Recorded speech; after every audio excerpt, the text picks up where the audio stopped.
Welcome to the Artist Loft, the talk show for all artists. Join us each show as we spotlight a variety of different creatives, hosted by the Florida Arts Network, with Richard Sosa and Frank A. Ruffolo.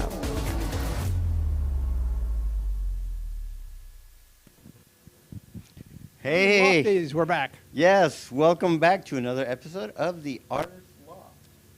We are an outreach of the Florida Arts Network. There's our website right down there on the bottom of your screen. And who we are? Yeah, we are a 501c3 for the arts. We want to introduce or reintroduce, in some cases, art to our young folks. The ones that don't have any creative outlet in their school because of budget cuts and stuff like that. And, there's some kids that are super talented and they need a little extra, right? And we want to be able to sponsor them in different programs, things like that. And then, of course, on this show, we introduce and speak with the people that are creating the art, the painters, the sculptors, the writers, the actors, producers, all that stuff. All that stuff. I am getting another mic swap out over here. Thank you very much. Okay. I guess, even with my big mouth, they couldn't hear me, I guess. I guess not. Yeah, I'm not sure what happened there. But anyway, so that's what we're here for. We have an interesting guest today. I've known her, gosh, maybe 14, 15 years, something like that. Her name is Tanya Chisholm, and some of you might remember her from Big Time Rush. And so without any further ado, let's get her on. There she is. There she is. Hey, Tanya, how are you, honey? Hi, Richard. I'm so good. How are you guys? Very good. How are you? Doing real well, doing real well. Yeah, Tanya is like one of my favorite people on the planet. It's always so much energy, when we work together. It's amazing, amazing, amazing. Love this woman. Yes. So Love talented. you too. I'm also one of my favorite people on the planet. And so are you. And that's where it should be. There you go. Exactly. And you are so great with the kids that we work with. I've never you. seen somebody so dedicated to these kids. Like you really want them to succeed. We need more people Absolutely. like you. Yeah. Thank you so much. Yeah.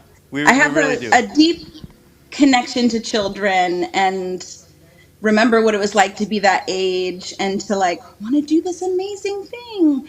And I'm just very aware of how important how you engage with young children are to their self-esteem and the things they think about themselves. So I consider it a community service.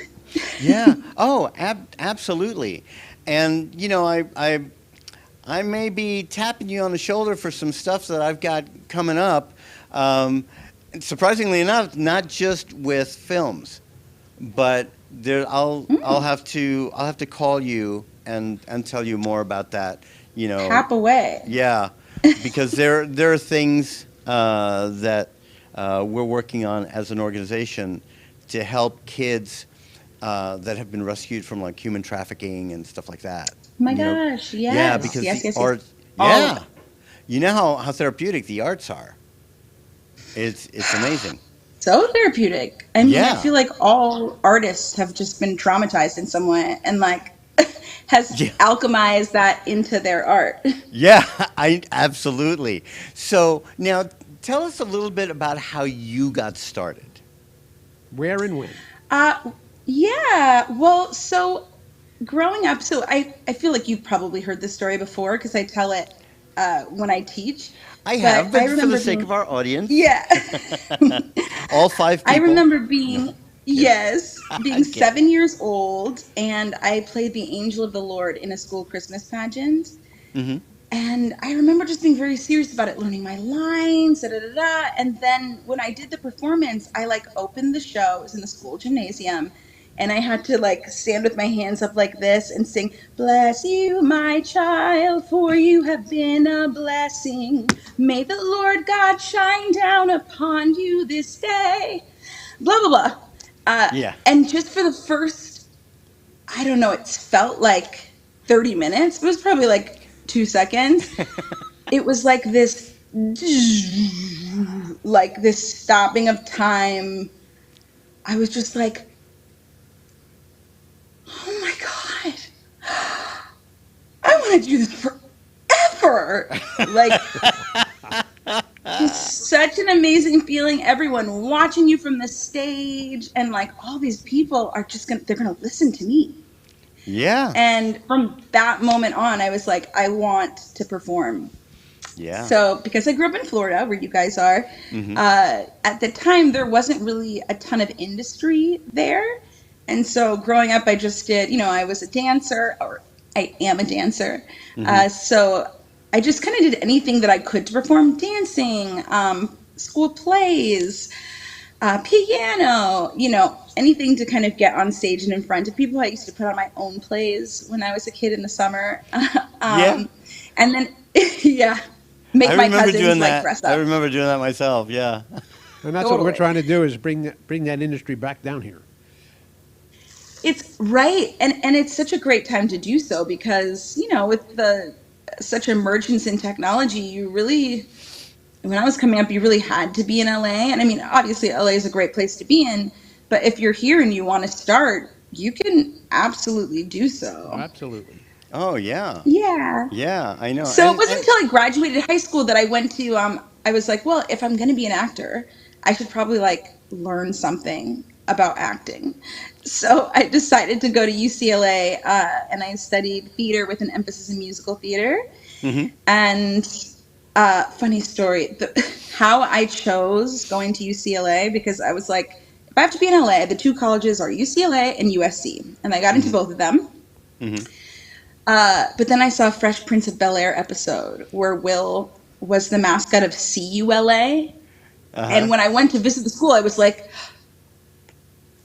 wait a minute, Bel-Air is right. Oh my God, the Fresh Prince of Bel-Air goes to UCLA. And like, that's how I chose it. Ah, Put the pieces together. That's great. Yeah. That's great. But when did you get your first big break? I got my first gig. So as I was about to graduate, I was in a class that brought industry professionals in to talk to the students about like what the industry was like, what certain things are, which is very impactful, and why, what you guys are doing is so amazing because it makes a huge difference. And I was like, oh my gosh, the manager is coming today. I gotta look cute. I gotta do this, and I, of course, I was also in a sorority. So the night before, Uh-huh. we had like some sort of like weekender party, and I was late. And so I am running to the ballet room where this manager is supposed to be. And I forget that there's like a step up to the room. And I No. swing open the door and I'm like, oh no. And I fall and I landed on the manager's shoe. And yeah, like my face hit his shoe, and I like looked up like this and jumped up and was like, "Ta-da!" Like I totally meant to do it. He was like, "You're Yeah. hired." uh-huh. So then That's he hysterical. kind of like, isn't that funny? Which I always say, as you know, to like some of the kids we teach, and to any child that I'm either teaching or giving any kind of wisdom to, is like your failures Hmm. um, are the steps to your success if you conceptualize failure that way. Like, there's Yeah. no such thing as failure. I could have been like, oh my God, this is so embarrassing, right? And he would have been like, okay, no, that's okay, but yeah, I don't really want to work with you. But because I owned it and it was like, I totally meant to do that, Yeah. uh, it was a whole vibe. So he was very well connected and opened doors for me to get an agency that was like way beyond. I had never done anything professionally. So the agency was way beyond what I would have been able to get by myself. And so they started sending me out. And I think it was about a year or so of auditioning Hmm. until I booked my first gig, which was a recurring role on Veronica Mars, There you go. an old show on the CW. But my Yeah. first audition, I went to network for. And I was Hmm. like, oh, what everyone's talking about. This is not that hard. Like, Huh. But it is. but it is. It is. Little did you know. Yeah, I Little did know. I know. I know. But you were prepared. So when opportunity came knocking on the door, You fell at its feet. you fell. Yes, you fell. You Yeah, you fell at did. its feet. That is awesome. That's That hilarious. is. But you know what? It's those times when you do own it, and like you said, you know, when you're talking about failures, I try to think of failure as a learning experience. Yeah, absolutely. Absolutely. You Yeah. can't get anywhere or learn anything. And I say this all the time too. Like, did you think about getting off of the chair and walking to the refrigerator today? No, Yeah. you didn't. But there was a No. time in your life where that was impossible for you to do. And you first you have to hold your head up, get those muscles, and then you pushed yourself up, and then you kind of army crawled, and then one day you stood up and tried to walk, and you fell a million times. And what a Hmm. baby does not do, they're not like, oh my god, I fell. Yeah. Ugh, They never don't gonna care. get this right. You just get back up and keep doing it, and now you walk without a thought in the world. And I think everything is like that. We just judge Yeah. ourselves more harshly as adults. So Oh, failure yeah. are just Yeah. little steps to success. We do, and sometimes you need just a little bit of encouragement, right? Like, have you met my daughter Tiffany? Absolutely. Have you met Tiffany? I No. must have. I'm sure. I You think I've must met her have. once. I mean, Yeah. yeah, we've known each other for so long. You must have. Well, when she was learning to walk, right? She was standing there and she was like going back and forth, right? Really unsteady.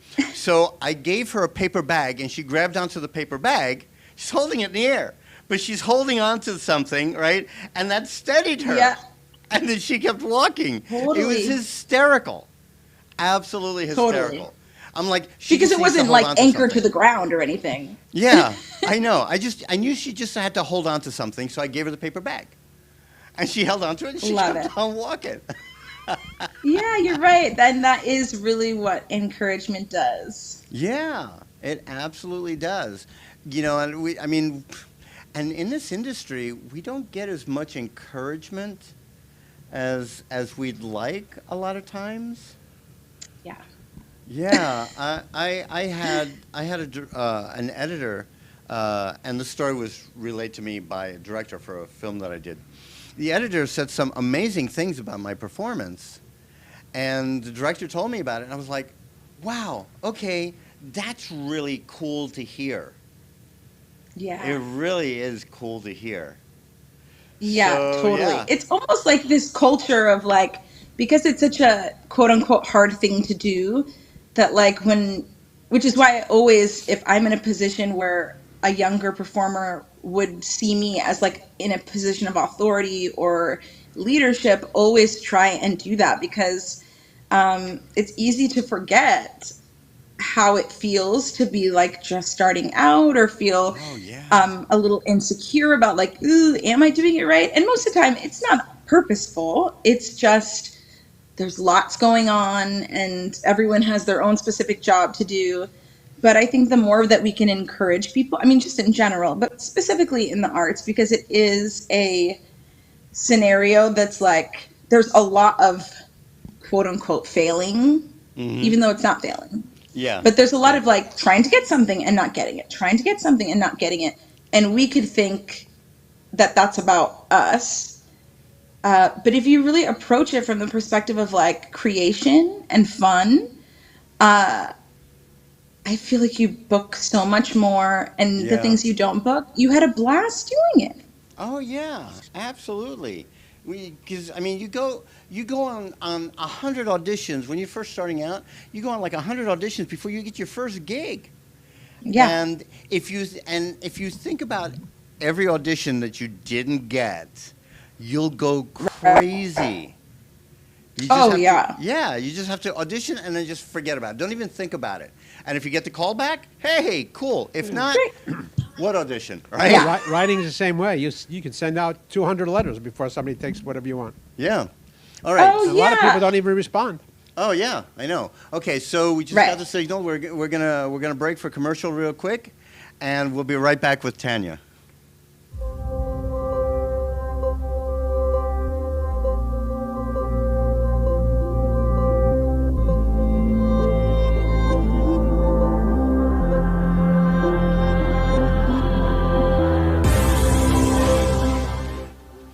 Hey, what's up, everybody? This is Adrian Ramate, but most of you know me as Esteban Julio Ricardo Montoya de Rosa Ramirez from The Sweet Life of Zach and Cody.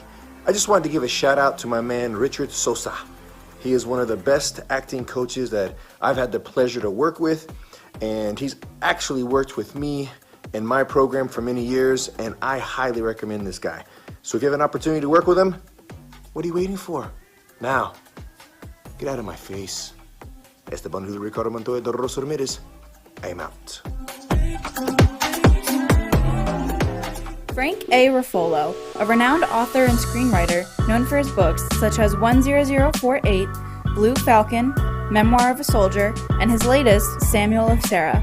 Check out his website, frankaruffolo.com, for more info or purchase his books on Amazon.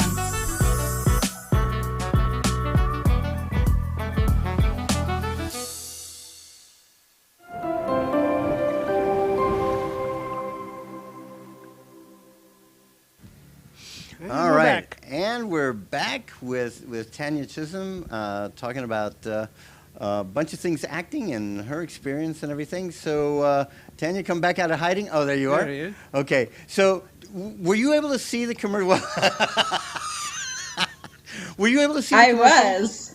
Okay. I was frightened. I was like, oh, it's Adrian. What's I happening? know it's Adrian. And that's how Tanya and I met, like 14 years ago, something like that. 13, 14 years ago. Yep. We met through Adrian Armante. We were both working his program, and I don't know. It's like we met and we just connected instantly. You know, It was a total vibe. yeah. Maybe it's the whole ADHD thing. You know, like ADHD recognized ADHD.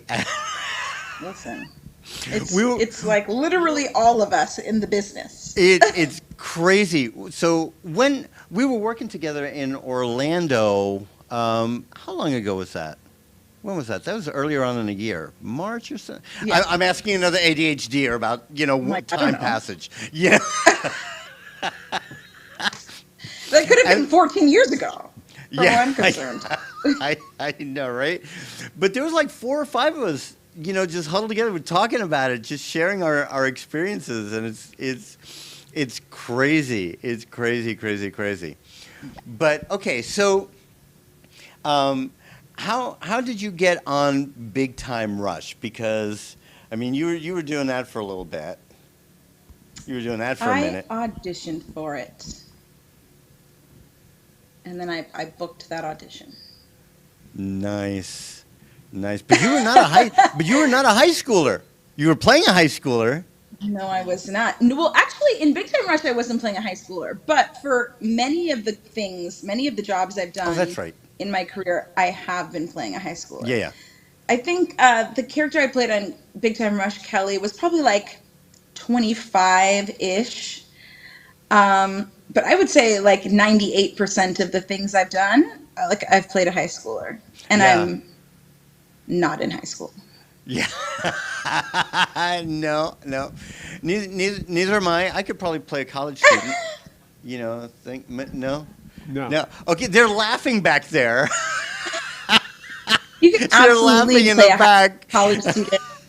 The abuse that one has to put Yeah. up with. One time, so I booked this show, Corey in the House. I did like an episode called The Presidential Seal.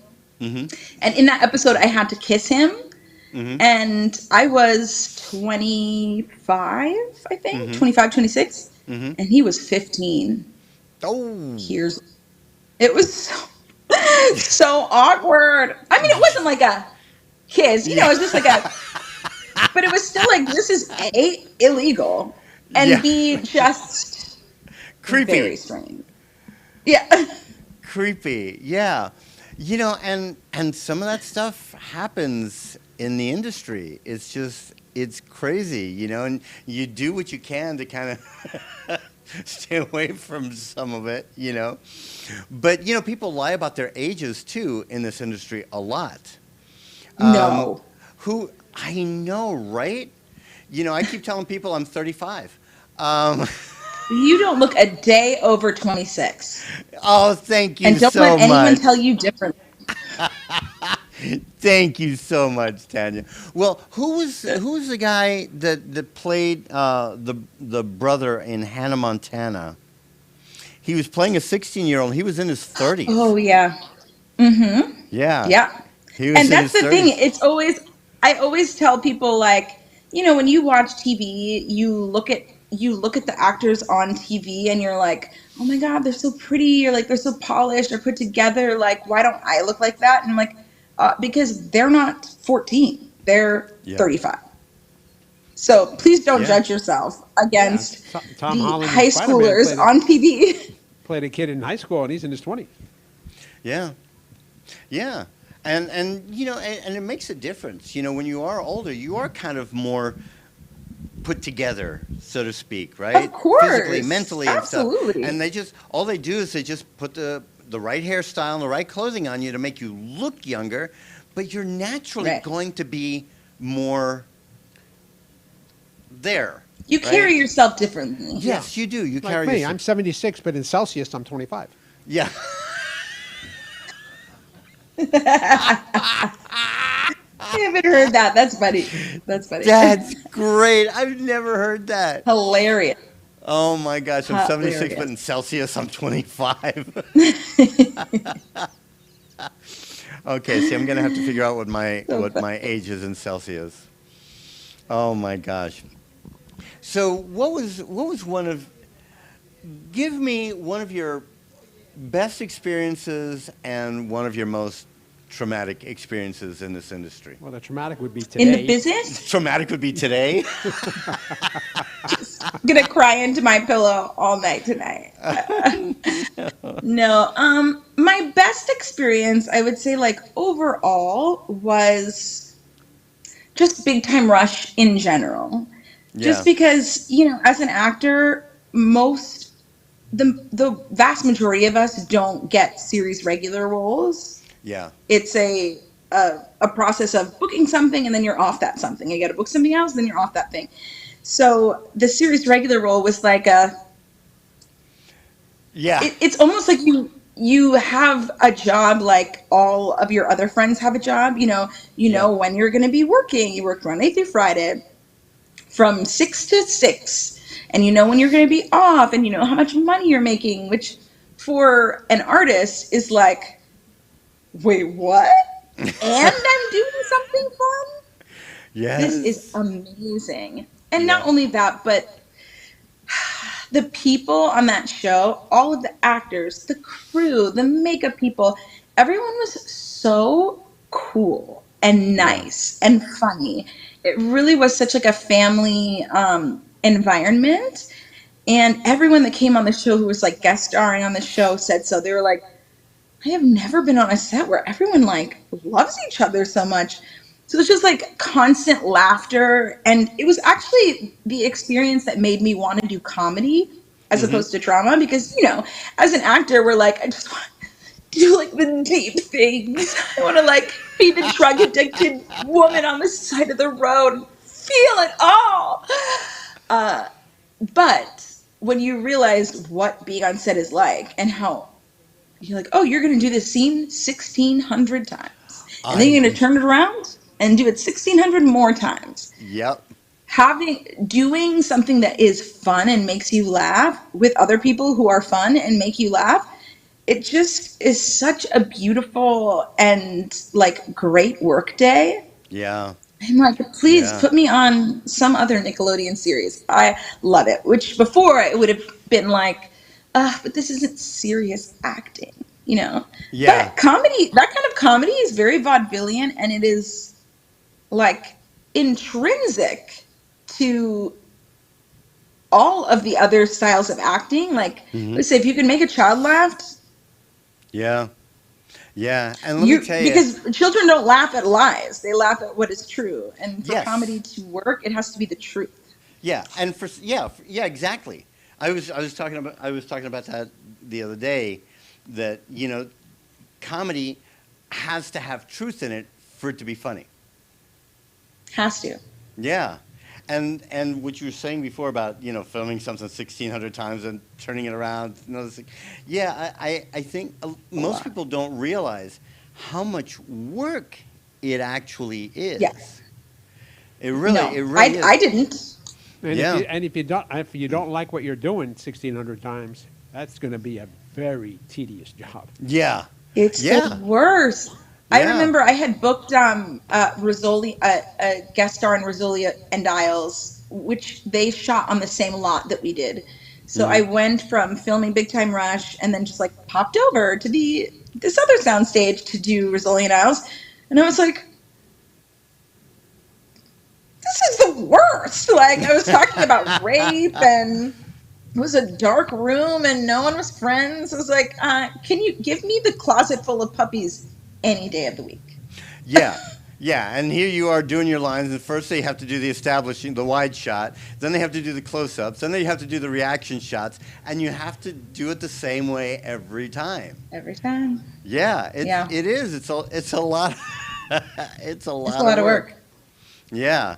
Okay, Yeah. so we've established that Big Time Rush was one of your high points, right? Oh, yeah. My low So what points. was? My low points, I think Or my not necessarily one a of my low lowest point. points, Yeah, it doesn't necessarily have to be like a not really a low low point. point, like, oh, I wanted to, like die, and but a struggle, something that you had to struggle with, for Yeah. those So out there that are watching. I think that's twofold. So the first struggle that I think would be more applicable to performers like kind of coming into the industry is uh, thinking that I have to try and be what they say on the description, Mm-hmm. and thinking like if I didn't book it, that means I didn't do a good job doing that.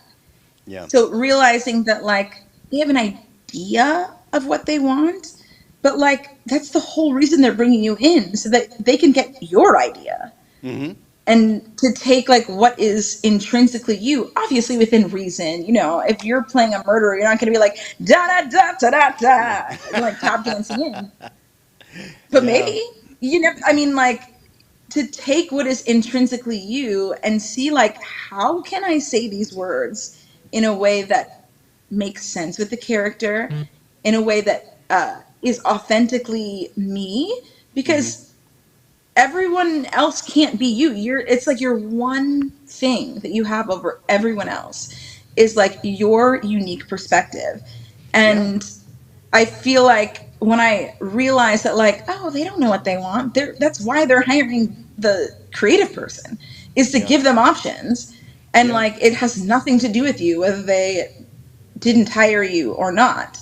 Yeah. Um, and then I think the second was like, all actors go through like, I mean, just acting in general is like this, Yeah. depending on what's happening in the business, what kind of shows are on Yeah. TV, all these different, how old you are. And I Yeah. think after I did Big Time Rush, I had this perception that like, if I booked the series regular role, that was it. You just keep working forever. And like, Yeah. you never have to struggle again. And then Yeah. everyone's just going to it's the same. I mean, people have the same ideas for any job or business that like at a Yeah. certain point, you get a job, you get married, you have children, and then your Yeah. life is great. Yeah. And then all of a sudden, surprise! Surprise! Like, And another no. surprise is Another surprise is we're out of we're time. out of time. Yeah. Just Oh got my the signal. God. I know, right? Time flies crazy. when you That have is fun. unsurprising to me. Yeah. Tanya, I'm so excited to get you on the show. Oh my gosh. So happy that I love could you. be Mwah. here.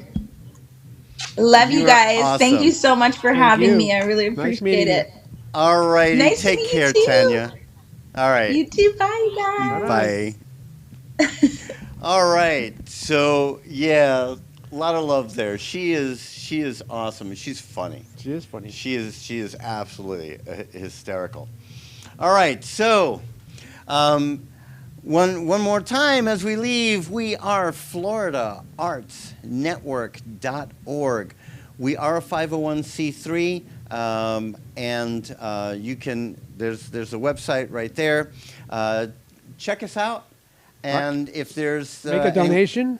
Write a check. Any way you can help, or if you want to advertise on the show, it starts out with quick mention for $75, and it goes on up from there. Yep. So contact us. Let us know what you Right. want to do. Or if you want to be on the show, contact us also. Yep. All right, Lofties. Thanks for joining us once again. We'll see you in 2 weeks. Take care. Thank you for watching The Artist Loft. Make sure to tune in next time for another great show. A show that was produced by Ant Media Productions and hosted by the Florida Arts Network with your hosts Richard Sosa and Frank A. Ruffolo.